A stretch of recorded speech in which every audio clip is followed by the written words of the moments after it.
നാളെ മെയ് മാസം 7-ാം തീയതി ഈ ദിവസം ഇന്ത്യൻ ചരിത്രത്തിൽ രേഖപ്പെടുത്താൻ പോകുകയാണ്. കാരണം ഒരുപക്ഷെ നിങ്ങൾക്ക് എല്ലാവർക്കും തന്നെ അറിയാമായിരിക്കും. 50 വർഷങ്ങൾക്ക് ശേഷം ആദ്യമായി ഇന്ത്യയിലുടനീളം ജനങ്ങളുടെ സുരക്ഷയ്ക്ക് വേണ്ടിയുള്ള മോക്ക് ഡ്രിൽ നടത്താൻ പോകുകയാണ്. ഇതിനു മുമ്പ് 1971 ഇത്തരത്തിലുള്ള ഒരു നടപടി എടുത്തിരുന്നത്. എന്നാൽ നാളത്തെ മോക്ക് ഡ്രിൽ ഞാനടക്കമുള്ള നമ്മളിൽ പലരുടെയും ആദ്യ അനുഭവമായിരിക്കും. ഇനി ഈ മോക്ക് ഡ്രിൽ എന്താണ്? ഇതിലെന്താണ് നടക്കുന്നത്? ഇത് നടത്തുന്നതിലൂടെ സർക്കാർ രാജ്യത്തിനും അന്താരാഷ്ട്ര തലത്തിലും നൽകാൻ പോകുന്ന സന്ദേശം എന്താണ്? നമുക്കൊന്ന് പരിശോധിച്ച് നോക്കാം. ആദ്യമായി ഈ സുരക്ഷാ പരിശീലനത്തിന് ഓർഡർ നൽകിയത് നമ്മുടെ ആഭ്യന്തര മന്ത്രാലയമാണ്. ഇത് ഇന്ത്യയിലെ പല സംസ്ഥാനങ്ങളിലും മുൻകൂട്ടി തീരുമാനിച്ചിരിക്കുന്ന സ്ഥലങ്ങളിലാണ് നടത്താൻ പോകുന്നത്. ഇത് ഇന്ത്യയിലെ ജനങ്ങൾക്കുള്ള ഒരു ഏകോപന സിവിൽ ഡിഫൻസ് പരിശീലന ക്ലാസ്സാണ്. ഇതിൽ ഗവൺമെൻറ് ഉദ്യോഗസ്ഥരും അധികാരികളും ഞാനും നിങ്ങളും അടക്കമുള്ള സാധാരണക്കാരും എല്ലാം ഉൾപ്പെടും. അതായത് ഒരു ആക്രമണം ഉണ്ടായാൽ, പ്രത്യേകിച്ച് വ്യോമാക്രമണം, ഉടൻ തന്നെ ജനങ്ങളുടെ സുരക്ഷ കണക്കിലെടുത്ത് ചിലപ്പോൾ ചില പ്രദേശങ്ങളിൽ നിന്ന് ഒഴിപ്പിക്കേണ്ടി വരും. ചിലപ്പോൾ ചില പ്രത്യേക സേവനങ്ങളിൽ തടസ്സമുണ്ടാകും. ഉദാഹരണം പറഞ്ഞാൽ വെള്ളം, കറണ്ട് തുടങ്ങിയവ. ഇങ്ങനെയൊക്കെ സംഭവിച്ചാൽ ജനങ്ങൾ പാലിക്കേണ്ട നിർദ്ദേശങ്ങളാണ് നമ്മളെ മുൻകൂട്ടി പരിശീലിപ്പിക്കുന്നത്. ഇത് നമുക്ക് യുദ്ധസമയത്തെ ഒരുക്കത്തിന്റെ സൂചനയായി കണക്കാക്കാം.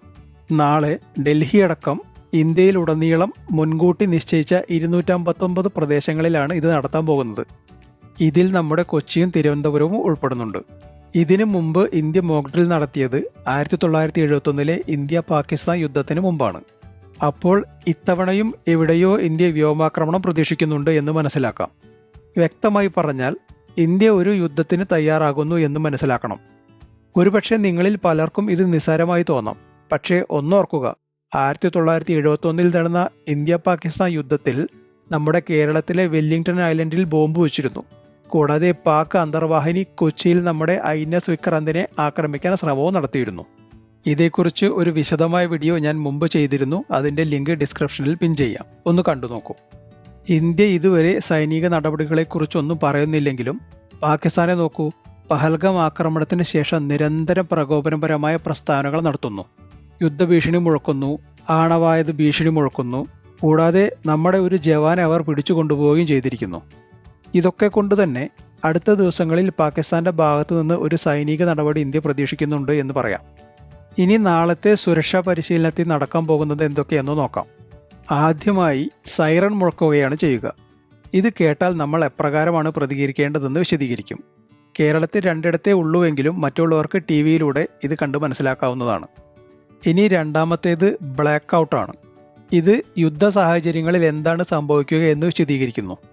ഇതിൽ ആദ്യം നമ്മുടെ പവർ കട്ടാക്കുകയാണ് ചെയ്യുക. രാത്രിയിൽ ആക്രമിക്കുന്ന ശത്രുക്കൾക്ക് ജനവാസ സ്ഥലങ്ങൾ, നഗരങ്ങൾ എന്നിവ എളുപ്പത്തിൽ മനസ്സിലാക്കുന്നത് തടസ്സം സൃഷ്ടിക്കും. അടുത്തത് കാമോഫ്ലാജ് ടെക്നിക്. അതായത് യുദ്ധം വരുമ്പോൾ ശത്രു രാജ്യങ്ങളിൽ നിന്നും നിർണായകമായ പ്രദേശങ്ങൾ പ്രത്യേക തരത്തിലുള്ള വെളിച്ചങ്ങളും പാറ്റേണുകളും കൊണ്ട് മറയ്ക്കുന്ന രീതി. ഉദാഹരണത്തിന് ഓയിൽ ഡിപ്പോകൾ, പവർ പ്ലാന്റുകൾ, പ്രതിരോധ സംവിധാനങ്ങൾ എന്നിവയെല്ലാം ഇങ്ങനെ മറയ്ക്കും. ഇനി ഏറ്റവും പ്രധാനപ്പെട്ട മറ്റൊന്നാണ് ഒഴിപ്പിക്കൽ. ഒരു ഭീഷണി ഉണ്ടായാൽ ആദ്യം ചെയ്യുന്നത് പൊതുവിടങ്ങളിൽ നിന്നും ജനങ്ങളെ ഒഴിപ്പിക്കലാണ്.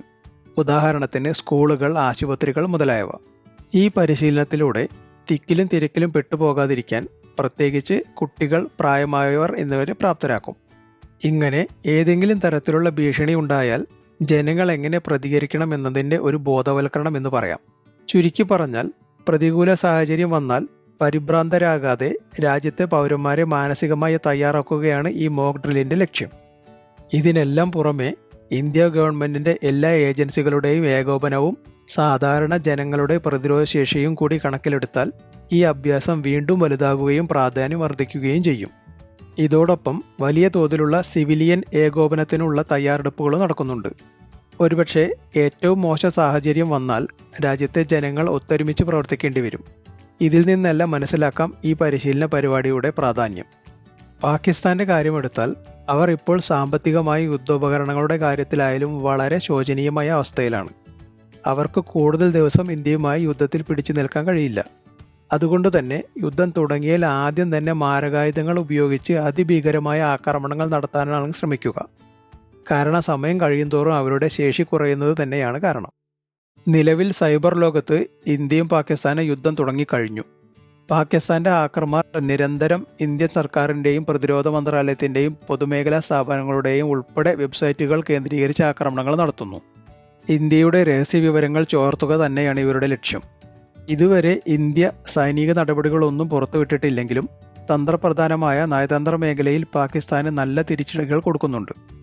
ഇന്ത്യയും പാകിസ്ഥാനും തമ്മിലുള്ള നേരിട്ടുള്ള എല്ലാ ബന്ധങ്ങളും നിർത്തിവച്ചിരിക്കുകയാണ്. UN-ൽ നിന്നും IMF-ൽ നിന്നും പാകിസ്ഥാന് ലഭിക്കുന്ന സഹായങ്ങൾ നിർത്തലാക്കാൻ ഇന്ത്യ ശ്രമിച്ചു വരികയാണ്. ചരക്ക് നീക്കം പൂർണ്ണമായി ഇല്ലാതാക്കി. ഇതെല്ലാം പാകിസ്ഥാനെ സംബന്ധിച്ച് വലിയ തിരിച്ചടികളാണ്. ഇതേക്കുറിച്ചും ഞാൻ വിശദമായൊരു വീഡിയോ മുമ്പ് ചെയ്തിരുന്നു, അതൊന്ന് കണ്ടു നോക്കൂ. ഇനി ഈ വിഷയത്തെക്കുറിച്ചുള്ള നിങ്ങളുടെ അഭിപ്രായങ്ങൾ കമൻറ്റായി രേഖപ്പെടുത്തൂ.